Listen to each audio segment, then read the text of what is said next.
Good morning, everybody around the globe, I would say. This is Thomas from Flex Optics. I'm co-founder and CTO, and now we are more in a hardware-related topic. And yeah, let's start so we get it done. The complexity of hyperspeed transceivers is mainly started out of my mind when I look at myself. I'm with Flex Optics since 12 years now, mainly involved in the technical field of transceivers when it comes to the optical transmission. And when I look at the last 12 years, I identified that even the complexity in your network, like on the layer 2, layer 3, got way more complex. But the same happened or applied also to transceivers. When I looked at 10 gig transceivers, 100 gig transceivers, and now the latest and greatest 400 gig transceivers. And that's this talk about to show you the complexity, what has changed. So let's move on. On that screen, you see a comparison of two types of transceivers. On the top, you see a 10 gigabit SFP plus, straightforward, and on the bottom, there is a 400 gigabit QSFP28, QSFP DD form factor, and that's my talk about now.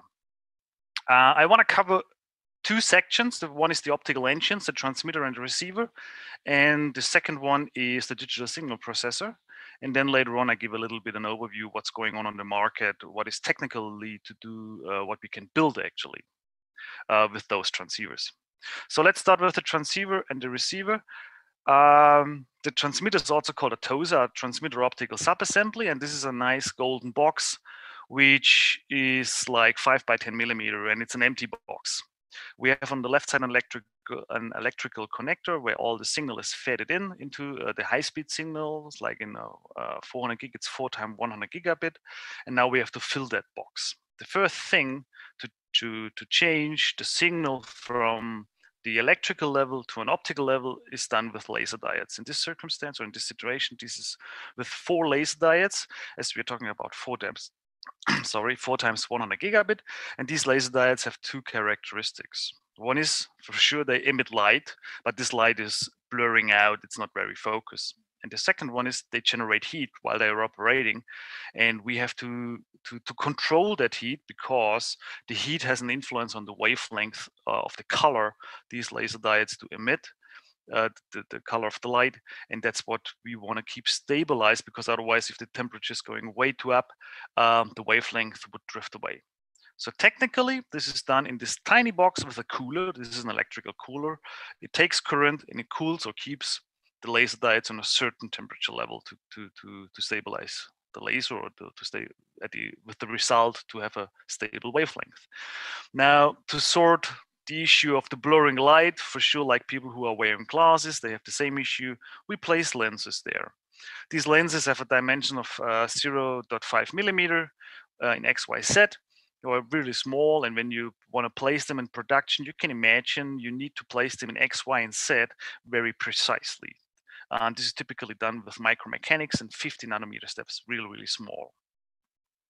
Now, we have focused light, 4 wavelengths in that golden box somehow, but they are not able to hit that receptacle there. So we have to combine them. And this is typically done with an optical multiplexer. You are familiar with optical multiplexers. When you look into your 19-inch rack, you have either a CWDM 8-channel or 9 or 16 channel, or even a DWDM max with 20 or even more channels. Now in this TOSA, we have a 4-channel mux, and it's a really tiny filter block which combines all the 4 wavelengths. How is it done? Typically, you have this filter block where on this side the glass is dotted with a certain characteristic, and it's also angled, and then pretty much like a mirror, but an angled mirror. And our 4 colors gonna hit that mirror, and then as it is angled, it's gonna be bouncing back and forward, because this on the left side is also a dotted glass and also kind of a mirror. So our waves and the colors are bouncing back and forward like the zigzag you see here to that certain spot down here, and we have combined all the 4 colors to be able to hit or to be inserted into the receptacle and hit our fiber. Now we are on the fiber, a couple of kilometers, couple of meters, or even 100 of kilometers, and on the other side we have to hit the receiver now. On the receiver side, pretty much the same. It's called a ROSA, a receiver optical subassembly. And again, it's a tiny box, 5 by 10 millimeters. The 4 waves are coming in, and we have to separate them first. The first step, it's the other way around. We have an optical demultiplexer. We separate that zigzag, and this time we need filters like the green light. So we get the 4 colors coming into that filter, that demultiplexer, and there is a filter attached which only allows the green light to pass. And the other 3 colors, blue, red, and yellow, are gonna bouncing back and forward until they hit the appropriate filter to pass. Pretty much, you can imagine such a filter like sunglasses you wear when you are out in the sun. These sunglasses also filter a certain wavelength. Now we have separated all the 4 wavelengths, and we need again optical lenses, pretty small again, to focus the light again, to hit a receiver. In this circumstance, it's a pin diode, can also be another diode, but it's the other way around, like a laser diode. It converts the optical light level to an electrical light level. Now, this electrical light level has a really, really low amplitude, and the post-processing systems like your ASIC and the switch, they can't handle that signal because it's too low. So we need an amplifier, and that's also what we place in that gray box now, to boost up the amplitude of the output of your diode. And that's pretty much, we are now on the PCB of the transceiver, going back to your ASIC, and the signal is there again on an electrical level. So far for the TOSA and ROSA section. Now, there's a small excursus I do with the production, and before I move on with the DSP, is I looked a little bit into the production, and I thought there is an interesting point to show the audience here, is the timing of the production. I did a comparison of 10 gig, 100 gig, and 400 gig transceivers, and there you see 3 graphs basically. So when you do the overall production, not only the TOSA and ROSA, but also the assembly of the PCB and so on, there are 2 interesting things. The blue line is the assembly time of a 10 gig, 100 or 400 gig transceiver. So this is there's a growth there. It's way more complex to assemble a 400 gig transceiver compared to a 100 gig and also 10 gig transceiver. But now look at the green curve. The green curve is the testing time, and it has a way steeper rise compared to the assembly time. And the orange one is at the end of the day the combination of green and blue. And here you can really see there's a dramatical rise of that curve for the 400 gig transceiver when it comes to testing. So you can assemble a 400 gig transceiver within, let's say, 20 minutes, but to do the overall testing, it takes 90 minutes to test the overall performance of that transceiver. And to give you a rough idea, a 10 gig transceiver overall process of assembly and testing is roughly 8 minutes. So now you can imagine, if you want to, and testing time is expensive time because you also need expensive equipment. This is something, if you want to optimize cost, you do this on the testing. As I said in the beginning, there's a second part I want to cover in the talk about the complexity. This is about the DSP. So we covered now the transmitter and the receiver, and now I'm coming to the digital signal processor. This digital signal processor has basically 2 functionalities. One is about the modulation. You might heard of the term NRZ, non-return to zero modulation scheme, or PAM4, 4-level pulse amplitude modulation. I don't want to cover that in this talk. And the second one is the forward error correction, which is part of the digital signal processor, and I want to cover that one now. So the forward error correction was introduced in 100 gigabit and is mandatory definitely for 400 gigabit.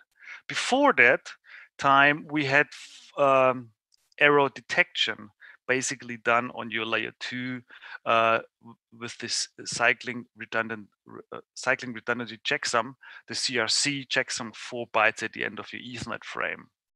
It can detect errors, but it can't correct errors. which was sufficient for 10 gigabit speed, but for 100 gigabit and 400 gigabit, the detection is not sufficient any longer. We need now a correction. So if there is an error, we have to correct it. How does this work in principle? I took an artificial example of a lorry and an excavator. So on the left side, you have that lorry, and the bricks is our payload of the 1,500 bytes. They are on the platform of that lorry. And when the lorry hits the dodgy road, which is your fiber, all the bricks are distorted somehow. And when we are on the receiver side, on the other side, where our light level is coming on or hitting the receiver there, the excavator, he brings all the bricks back in order on that platform of the trunk of the lorry, and then we can move on. Now you can imagine that this excavator also takes some time to get all the bricks back in order, and the same applies to a forward error correction. It takes some time to perform its action to correct errors, and there are different type of forward error correction times out there, but typically is that you have a delay of roughly 100 nanoseconds when you add forward error correction. How powerful is such a forward error correction? If you assume your frame of 1,500 bytes, these are 12,000 bits. In the best circumstance, when the errors are equally distributed over that frame, we can correct roughly 330 bits. And when they are clustered in a certain block, the performance got worse. So we're going down to roughly 33 bits, which we can correct. How is it implemented in the switching side? In 100 gigabit, it's quite straightforward. You have the forward error correction inside of your switch. It's part of the ASIC. So you have on the left side the encoder. It's your lorry, and then the arrow here is now our fiber, and on the right side on the counterpart switch, it's also part. This is the excavator. It's a decoder. So it does. So left side the encoder. The lorry, on the right side, the decoder is the excavator. It's in 100 gigabit straightforward, but all based on the switching side. Now in 400 gigabit, complexity goes up. Beside the FEC in the switch, we also have a second FEC involved in the transceiver itself. So how does this work? The FEC encoder in the switching side encodes the signal, so the lorry gets the payload there. And then we have a decoder on the transceiver itself. And then we encapsulate it again with a second FEC, and this is called FEC1. It encodes it, brings it on the fiber. FEC1 decodes it on the transceiver counterpart interface. And in the transceiver, the FEC2 encodes it and brings it over to the FEC2 decoder of the switch. So we have now 4 forward error correction components involved instead of just 2. And this also adds some complexity when it comes to the question, hey, which FEC is now enabled to troubleshoot? And that's a good example. I want to show you an example out of Junos. How to troubleshoot those issues. If you by default, depending on the type of transceiver you plug in, like this is a 100 gigabit example, when you plug in a 100 gigabit SR4 or CWDM4 transceiver, the switch operating system should enable the FEC on both sides by default. For LR4, there is no FEC needed by default, so it wouldn't enable it. Now on the left side, let's assume on the left side, this is a 100 gigabit LR4 interface. The FEC is not enabled by default. We see this down here in the Ethernet FEC mode where it states none, but the physical link is up. And I want to point out that on Junos 17.2 R1, they started to integrate in the detail command of show interface also the Ethernet FEC mode. Before, there was no Ethernet FEC mode in the show interface command, but you need the detail or extensive. There you see the FEC. Now, but we see also we have some the last bit error we have seen 12 seconds ago. So, and also when you look on the input error side on the layer 2 now, framing part, we have 5 framing errors. So we can live with that, or we enable, and that's the right picture on the right side, we enable the FEC. This is the FEC clause 91. That's a typical FEC used in Ethernet. And we see also that there are corrected errors, 300 29, and this ends up in roughly a corrected error rate of 1, but typically this number is way bigger, but for the presentation I made it a little bit smaller. It's way easier. What will we see?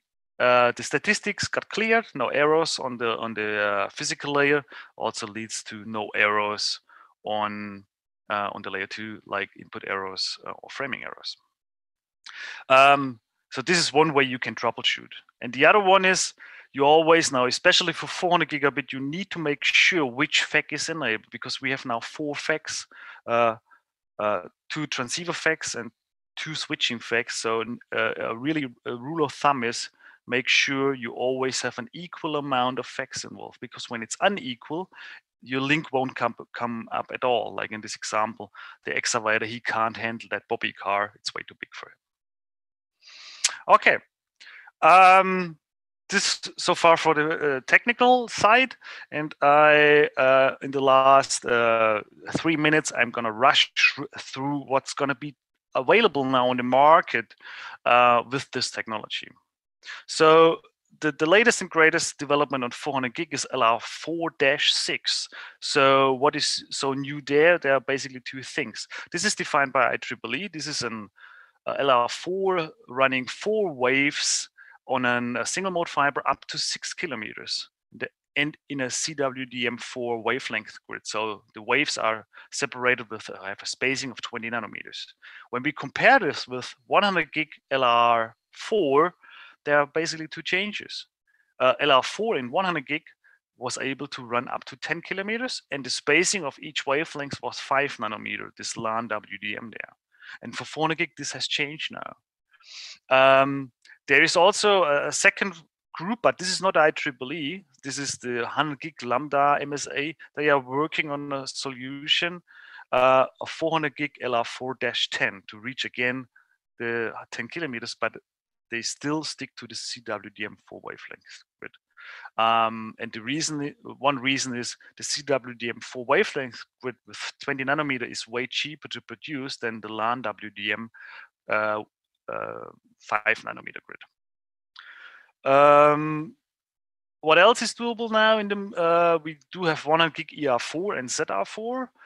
This is pure ER4 going up to 40 kilometers, and also a 100 gig ZR4 up to 80 kilometers. And I'm talking here about nice and interesting form factors of QSFP28 and not talking about CFP. So this is now doable QSFP28 doing 100 gigabit on ZR4, 80 kilometers without external amplification. And the last one, and I think that's a really interesting one, is the 400 gig DR4 Plus. With maybe SN plugs or MPO, but the SN plug is quite interesting. It's SN plug is developed from Senko, and I want to show you this new transceiver and also what capabilities is. This DR4 is data center grade. It's a single mode 500 meters, and you can do really interesting setups now. On the right side, you see the MPO solution. I think you're familiar with the MPO because that's known from 40 gig and 100 gig. You have the breakout in the top.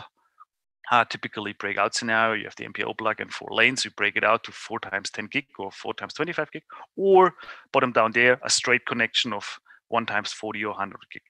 Now with the SN connector, we still have the solution with the 400 gig transceivers. We still have the possibility to do a breakout 4 times 100 gig or a straight connection 1 times 400 gig running 4 lanes parallel. Doable. But as this plug is built like a single plug, so we need 8 ferrules, 8 fibers to run that, 4 times TX, 4 times RX, and 2 fibers always are in a plug. And 4 plugs together are getting a plug, I would call it like this. You can plug them all in, but you can also separate 1 single plug.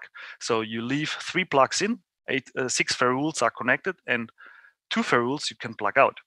So then with that as end plug, you have the ability to build a scenario like this, 2 times 200 gig running between those 3 transceivers, or even a 4 times 100 gig full mesh. So you have 8 transceivers, and each transceiver is connected to a switch. So you have 8 switches with 8 transceivers connected in a full mesh with 4 times or with 100 gig at the end of the day, which is pretty great. But that's only doable with the SN plug. Now let's move on where this 400 gig DR4 plus has also influenced to the 100 gig. And you might think, well, here the 100 gig LR, this is nothing new. Well, it is new when you look at this big lambda sign down there. This is the single lambda solution. So far, 100 gigabit LR4 was based on 4 wavelengths, 4 lambdas.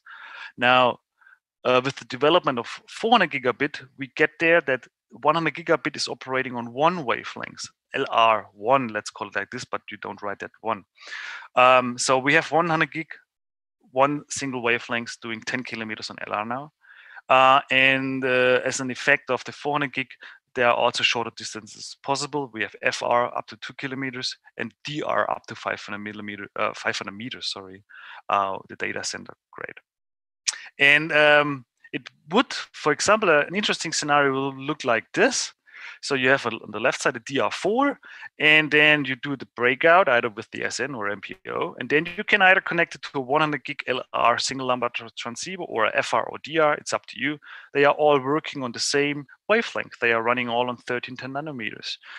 They basically just have different power levels, and that's pretty great. And why is also this 100 gigabit single lambda solution so of interest? When you look at my last timing slide you saw, when you focus now on the 100 gigabit, what we can do now with the 100 gigabit single lambda is we can squeeze that curve down, because assembly a TOSA with only 1 laser and not 4, assembly a TOSA with no filter block, because you don't need it, you have 1 wavelength, is way easier, easier to make. So the assembly time goes down, the complexity is reduced, and you place a chip there which does PAM4 modulation, which you can way easier test in advance before you assemble it to the transceiver, and also when it's placed in. So it's also bringing down your testing time. So at the end of the day, a 100 gigabit LR1 single lambda will at the end of the day be cheaper to produce than a well-known 100 gigabit LR4 transceiver these days. And we see it already. The quantities of LR1 are ramping up, and they are already on the same price levels, and LR1 is getting cheaper than LR4 in the short run, when the quantities are really on high running now. Plus the fact you can make a straight connection of 100 gigabit LR1 single lambda, and you are somehow, let's say, future-proof. If you want to run 400 gigabit interfaces, you still can connect to those 400 gigabit DR4 interfaces in a breakout scenario. So when you install it now, you can later on easier move to 400 gigabit. This was my presentation about the complexity. For us, there will be a challenge with the Flexbox for sure to configure the form factors for 400 gigabit. Also, when it comes to DSP, we are looking forward to it, and and we are running also the first installations there, so already.